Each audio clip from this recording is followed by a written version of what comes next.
Hello दोस्तों, मेरा नाम है दर्शन और वेलकम टू चैनल जिसका नाम है डीडी सन्स। तो आज हम इस चैनल में डिस्कस करेंगे कि आपकी जो शॉप में जो भी आप मेडिसिन्स अपने पास रखते हो, तो उसमें मेनली जो मेडिसिन अगर टेस्टिंग के लिए कहीं जाती है तो उसमें क्या क्या कंटेमिनेशन होने के चांसेस होते हैं और उनमें क्या क्या प्रॉब्लमें आ सकती हैं। तो ये जो इसमें हम आज डिस्कस करेंगे, ये हमने ड्रग एंड कॉस्मेटिक एक्ट से टॉपिक लिया है।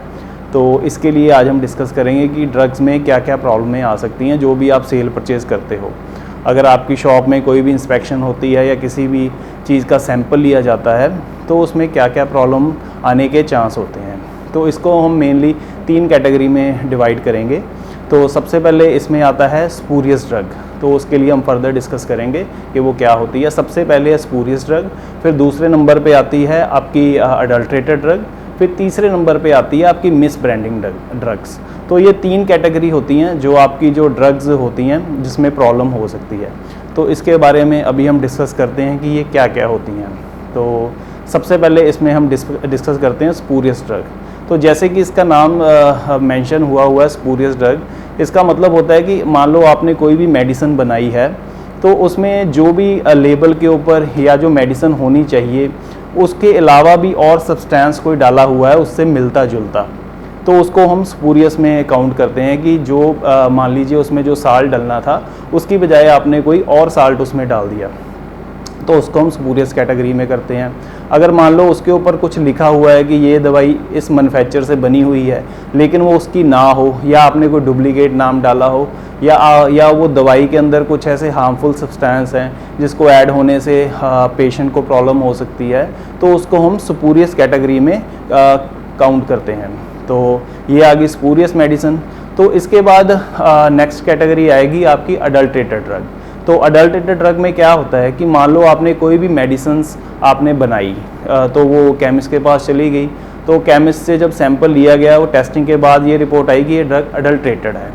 इसका मतलब ये होता है कि आपने उसमें कोई भी कलर डाला हुआ है जो उसमें उसको हार्मफुल करता है, जो कलर आपने बीच में इंसर्ट किया है, या आपने उसमें कोई ऐसा सब्सटेंस डाला है जो हार्मफुल है पेशेंट के लिए, जैसे कोई केमिकल डाल दिया है या कोई रॉ मटेरियल ऐसा डला हुआ है कि जो हार्मफुल है पेशेंट के लिए, तो उसको हम अडल्ट्रेटेड में काउंट करेंगे। या हमने उसमें कोई ऐसा सब्सटेंस डाला है कि जिससे उसकी जो क्वालिटी है उसमें प्रॉब्लम आएगी, या उसकी जो क्वालिटी है वो 100% नहीं आ पा रही, जो भी सब्सटेंस हमने उसके अंदर डाल दिया जो नहीं डालना चाहिए था, ताकि उसकी स्ट्रेंथ के साथ हमने कोई छेड़छाड़ की है मेडिसिन की, तो इसको हम बोलेंगे अडल्ट्रेटेड ड्रग्स। तो ये 2 कैटेगरी अभी हमने डिस्कस की है। तो थर्ड कैटेगरी आती है मिस ब्रांडिंग ऑफ ड्रग्स। तो ये क्या है कि मान लो जो भी आपने मिस ब्रांडिंग का मतलब होता है कि आपने जो भी मेडिसिन्स ली है उसके ऊपर हमने मेंशन किया होता है कि इसमें ये सब्सटेंस हमने डाले हैं और ये केमिकल्स या ये मेडिसिन्स या ये रॉ मटेरियल हमने इसमें डाला हुआ है, लेकिन उसमें वो मेंशन नहीं किया होता जो आपने लेबल उसके ऊपर लगाया हुआ है, जो उसमें बताना था कि इसमें ये मेडिसिन होनी चाहिए। तो जो उसकी ब्रांडिंग की गई है तो उसमें वो चीज़ मेंशन नहीं है। और इसमें हो सकता है कि जैसे आपने जो मेडिसिन्स का कलर है, वो जो कलर आपने मेंशन किया है वो उसमें नहीं है, उसका कलर कुछ और आ रहा है, क्योंकि हर मेडिसिन्स का कोई कलर होता है, कोई वाइट होती है, येलो होती है, रेड होती है मेडिसिन्स, तो वो जो कलर है अकॉर्डिंग टू जो प्रिस्क्राइब किया हुआ लेबल के ऊपर वो वहाँ पे नहीं आ रहा।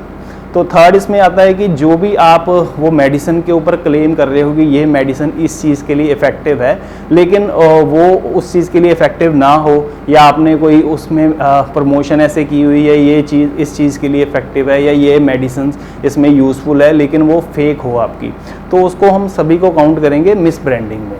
तो ये थी 3 कैटेगरियाँ ड्रग्स की जो भी टेस्टिंग के लिए जाती हैं। तो उसमें ये मेनली 3 कैटेगरीज होती हैं, एक स्पूरियस आ गई आपकी, एक अडल्ट्रेटेड और एक मिस ब्रांडिंग। ये जो मेजरली 3 प्रॉब्लम्स आती हैं जो भी मेडिसिन के सैंपल लिए जाते हैं। तो इससे बचने के लिए आपको क्या करना चाहिए? सबसे पहले तो जो भी आप मेडिसिन सेल या परचेज़ करते हो उसका बिल आपके पास प्रॉपरली होना चाहिए, कि आपने जो भी मेडिसिन अपनी शॉप में रखी है उसका प्रॉपर बिल होलसेलर से या डिस्ट्रीब्यूटर से आपके पास होना चाहिए, ताकि आपके पास उसका रिकॉर्ड मेंटेन हो।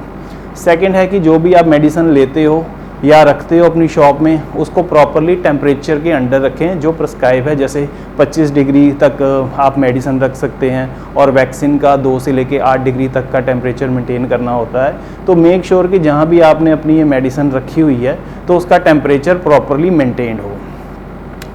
तो अगर आप ये चीज़ें करेंगे तो आप इन चीज़ों से बच सकते हैं। और जो भी आप मेडिसिन परचेज़ करते हैं कि मेक श्योर कि वो एक अच्छे मैन्युफैक्चर की बनी हुई हो और उसकी क्वालिटी 100% हो और वो प्रॉपरली ऑथराइज्ड हो और रिकग्नाइज्ड हो, जैसे WHO हाउस है, GMP हाउस से बनी हुई हो, ताकि वो मेडिसिन की क्वालिटी 100% हो।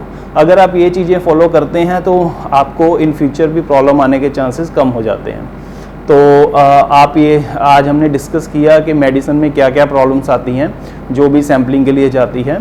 तो फर्दर भी हम इस रिगार्डिंग और चीज़ें लाते रहेंगे।